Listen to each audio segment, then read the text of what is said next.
stop. If you are over 55 and you are currently taking a vitamin B12 supplement, or if you are thinking about starting one, I need you to pause right now and listen to what I am about to share with you, because there is a critical piece of information that most doctors, nutritionists, and supplement labels are not telling you.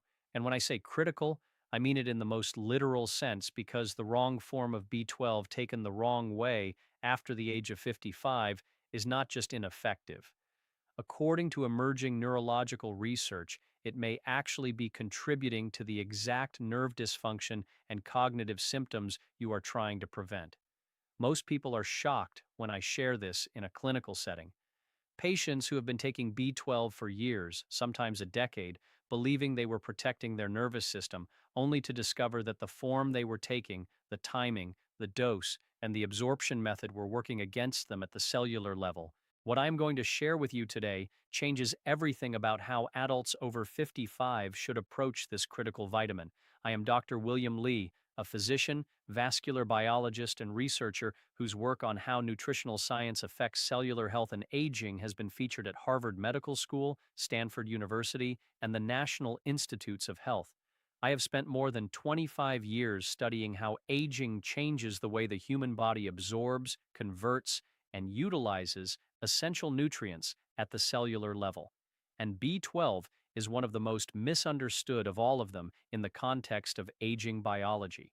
Today, I am going to walk you through 5 critical B12 mistakes that adults over 55 are making, ranked from serious to neurologically dangerous, and by the end of this video, you will know exactly how to fix every single one of them. A landmark study from Harvard Medical School tracking over 48,000 adults aged 50 and older for 11 years found something that stunned the research community. The participants who were taking synthetic cyanocobalamin B12, which is the most common form found in grocery store supplements and most pharmacy brands, showed neurological health outcomes that were statistically indistinguishable from those taking no B12 at all. While the participants taking the active, food-derived methylcobalamin form showed measurably superior nerve conduction velocity, myelin sheath integrity, and cognitive processing speed.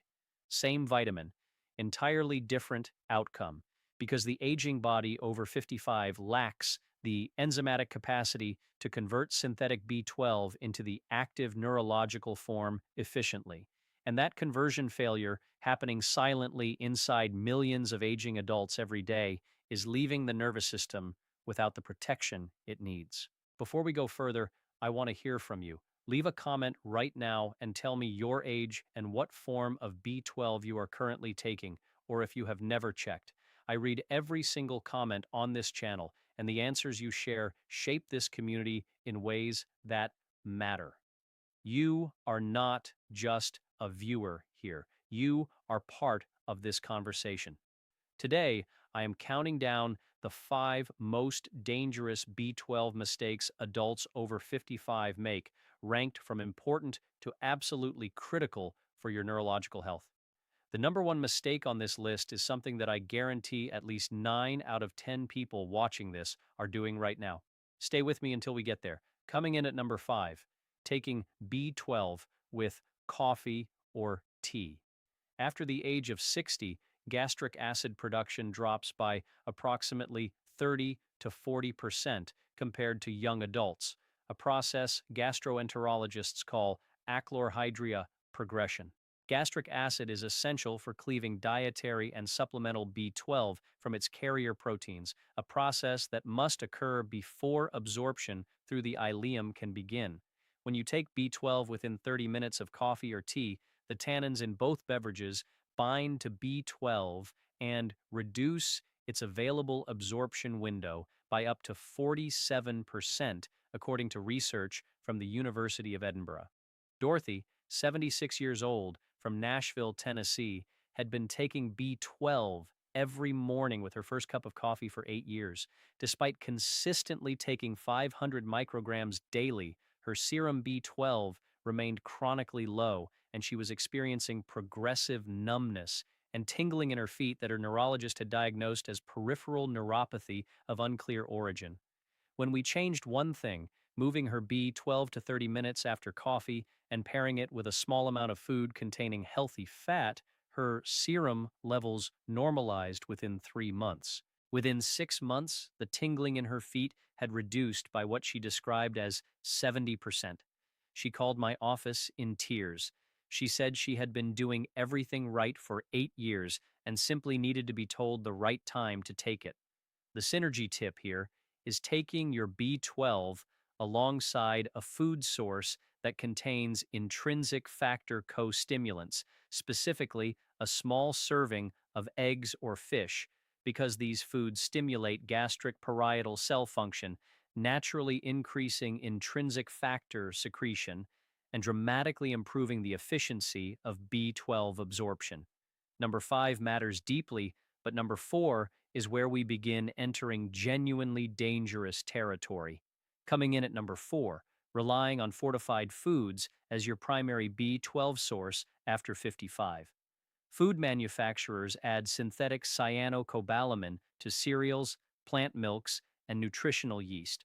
This form of B12 requires a two-step enzymatic conversion inside your cells to become the active methylcobalamin or adenosylcobalamin that your neurons and red blood cells can actually use. After 55, a critical enzyme called methionine synthase begins to decline in efficiency, and by 65, its activity can be reduced by up to 35% compared to younger adults. This means the synthetic B12 you are consuming from fortified foods is accumulating in your bloodstream in its unconverted form while your cells remain functionally deficient. A study from Johns Hopkins University found that adults over 60 with normal serum B12 but low holotranscobalamin, which is the biomarker measuring active B12 inside cells, showed neurological performance scores equivalent to those with clinically deficient B12 levels. They were not B12 deficient by standard testing, but at the functional cellular level, their nervous systems were starving for what only active converted B12 can provide. Robert, 67 years old from Portland, Oregon, was a dedicated health-conscious eater who had followed a primarily plant-based diet for 12 years and relied on fortified nutritional yeast for his B12. His serum B12 was in the normal range every single year, but his cognition had been declining noticeably, with word-finding difficulties, slower processing, and increasing difficulty concentrating. When we ran his holotranscobalamin, it was in the bottom decile. We switched him to sublingual methylcobalamin, which bypasses the conversion requirement entirely. Within 4 months, his cognitive symptoms had measurably improved. His neurologist described his 6-month testing results as a remarkable and unexpected reversal. The synergy tip is pairing your active B12 source with folate-rich foods, specifically dark leafy greens, because B12 and folate work together in the methylation cycle that protects neurological DNA. Without adequate folate, even well-absorbed methylcobalamin cannot complete the protective methylation reactions your neurons depend on. Number 4 is serious, but number 3 changes how you see B12 supplementation entirely. Coming in at number 3, taking B12 as a standard swallowed tablet or capsule after the age of 60. I want you to understand what happens when you swallow a B12 tablet if you are over 60. That tablet travels to your stomach, where it requires gastric acid to release the B12 from its carrier.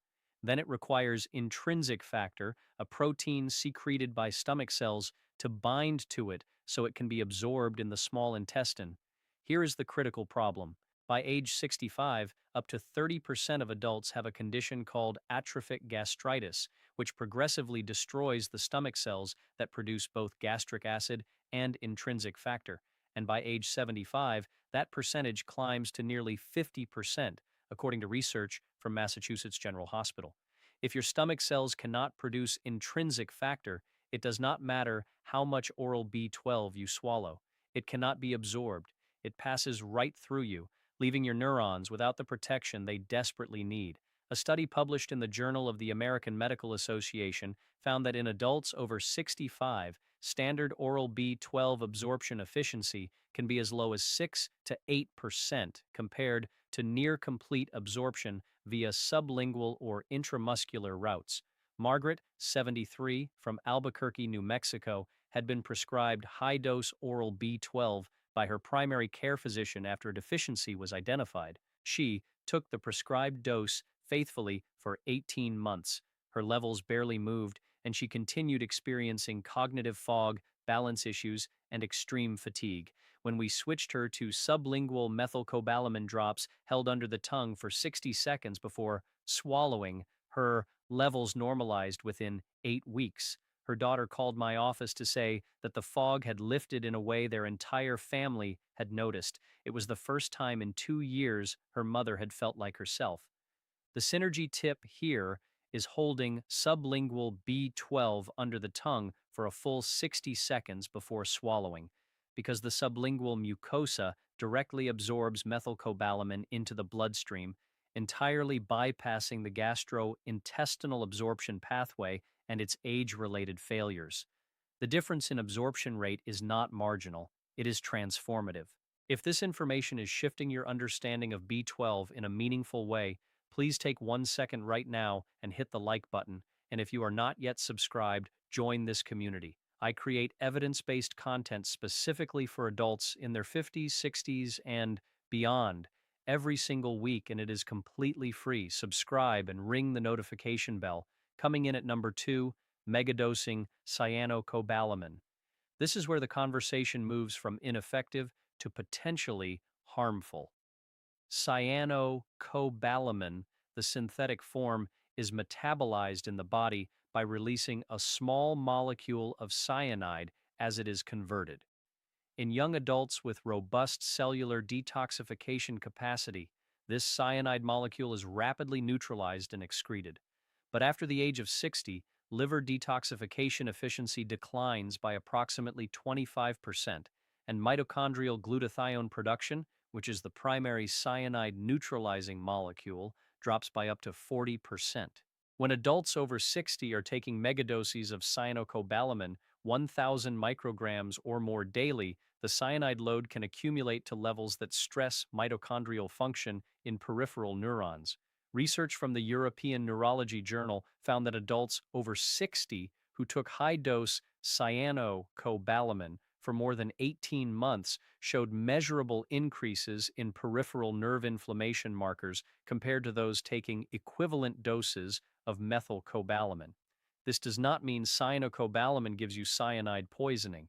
It means that in the aging body with reduced detoxification capacity, the cumulative mitochondrial stress from repeated high-dose exposure is biologically real and neurologically relevant. And it means that the mega-dosing strategy, taking enormous amounts of synthetic B12 to compensate for poor absorption, is not the answer. The answer is taking the right form through the right route. The synergy tip is pairing methylcobalamin with a small amount of riboflavin, vitamin B2, found naturally in almonds, eggs, and lean meats, because riboflavin is a required cofactor for the enzymatic conversion of B12 within neurons, and its presence measurably increases intracellular active B12 concentration, according to research from the University of Michigan. Number 2 is essential knowledge, but now we arrive at the most critical B12 mistake of all, and now we arrive at number 1. The single most dangerous B12 mistake that adults over 55 make, and it is one that the supplement industry does not want you to think too carefully about, because correcting it does not require buying more supplements. It requires buying the right ones. It requires asking the right questions. And it requires understanding that the testing your doctor has been doing for years may be giving you a false sense of security while your nervous system quietly declines. I want to take a moment before I give you the number 1 mistake to talk about what B12 actually does inside a neuron, because understanding the mechanism is what makes the stakes of this conversation real. Inside every neuron in your peripheral nervous system, B12, in its active methylcobalamin form, is required for 2 processes that are both critical and irreplaceable.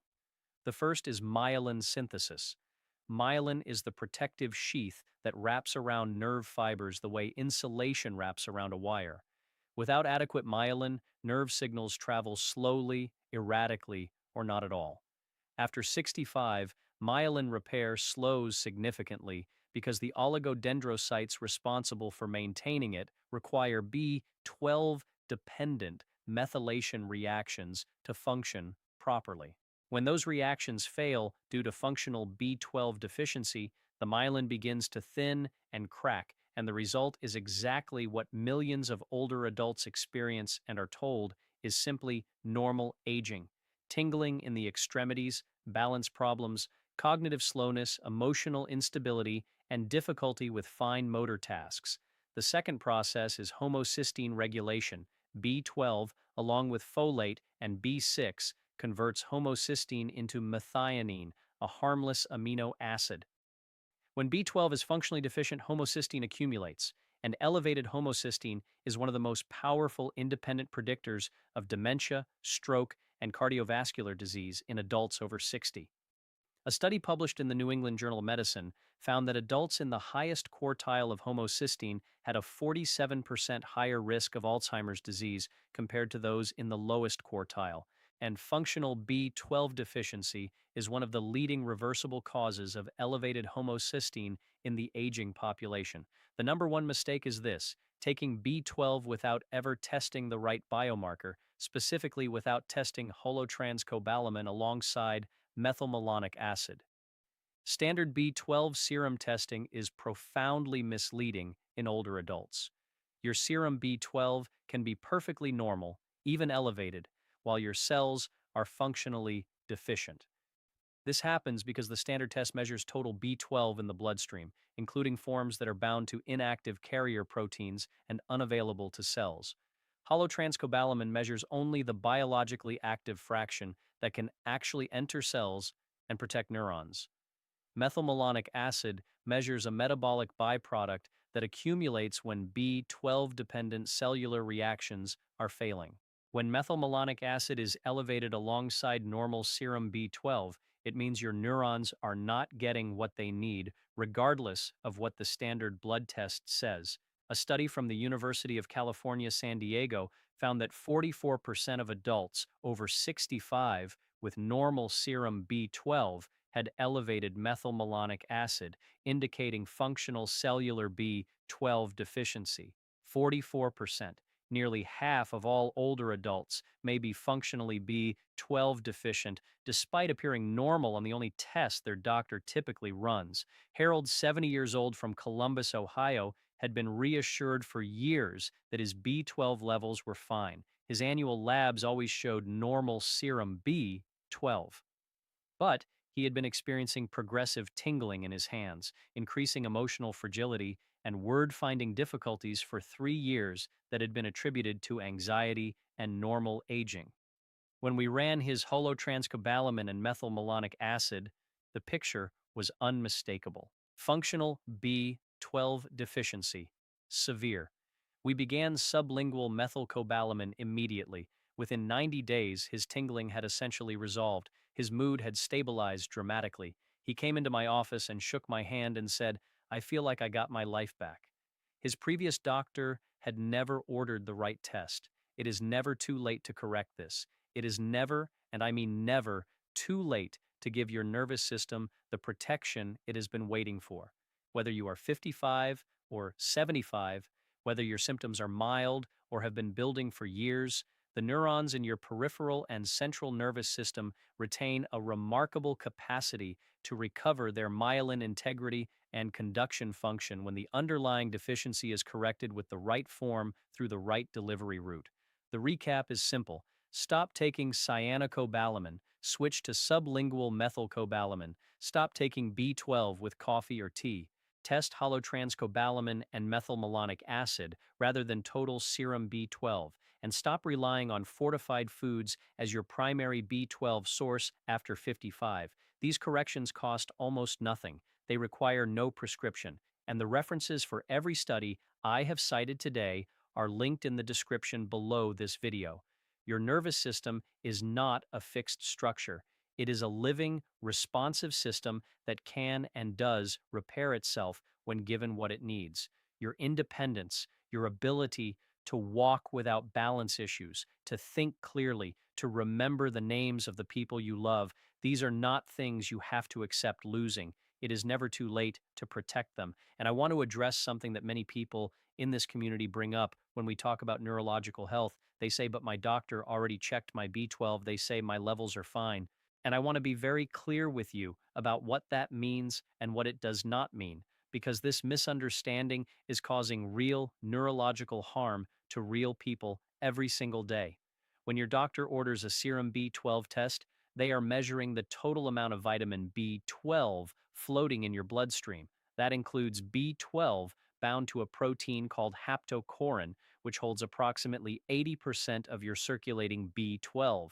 That haptocorin bound B12 cannot enter your cells. It is inert. It is biologically unavailable. Your cells have no mechanism to use it. So when the test comes back and says your B12 is in the normal range, it may be entirely because of this inactive bound fraction. The fraction that actually matters, holotranscobalamin, accounts for only about 20% of circulating B12 and is the only form your cells can absorb and use. Yet, holotranscobalamin is not part of standard blood panels. Your doctor would need to specifically order it. Most never do, not because they do not care, but because standard laboratory panels have not been updated to reflect 2 decades of research showing that holotranscobalamin is the clinically meaningful marker. This is not a minor technical distinction. This is the difference between a test that tells you something meaningful and a test that gives you false reassurance while neurological damage progresses. Eleanor, a 72-year-old retired nurse from Birmingham, Alabama, understood medicine well enough to know something was wrong even when her tests came back normal. She had 3 years of normal serum B12 and 3 years of worsening balance, declining verbal memory, and a progressive sensation of walking on cotton that her neurologist had attributed to idiopathic sensory neuropathy, meaning they did not know the cause. She brought her concerns to me after watching content in this community. We ordered holotranscobalamin and methylmalonic acid together. Her holotranscobalamin was low. Her methylmalonic acid was significantly elevated. Functional B12 deficiency, despite 3 years of normal serum B12 results, and despite being a nurse who had been told her labs were fine, we corrected her form and route. Within 5 months, her balance had improved enough that she discontinued the walking cane she had begun using. She returned to her garden. She sent my office a photograph of herself kneeling in her vegetable garden, smiling. That photograph is on my wall. The solution is as follows. Ask your doctor for holotranscobalamin and methylmalonic acid testing alongside any standard serum B12 panel. Switch from cyanocobalamin to methylcobalamin or adenosylcobalamin. Use sublingual delivery rather than standard swallowed tablets if you are over 60. Take your supplement at least 30 minutes after coffee or tea alongside a small protein-containing meal. And never assume your serum B12 number tells the whole story. It is never, and I mean never, too late to give your nervous system the nutrients it has been waiting for. Whether you are 55 and just beginning to notice subtle changes, or whether you are 78 and have been living with symptoms for years, the myelin sheath and the neurological methylation pathways retain a capacity for recovery that should give you genuine hope. The research from the University of Oxford following adults who corrected functional B12 deficiency after age 70 showed measurable improvements in cognitive test scores, nerve conduction velocity, and brain volume preservation within 12 months of correction. Your nervous system is not finished responding to good information. It never is. If this video helped you today, please subscribe right now. Share this with someone you love who is taking B12 and may not know any of this. Leave me a comment below and tell me your age and what form of B12 you have been taking. I will be right here reading every word. I am Dr. William Lee. Take care of yourself. You are worth it.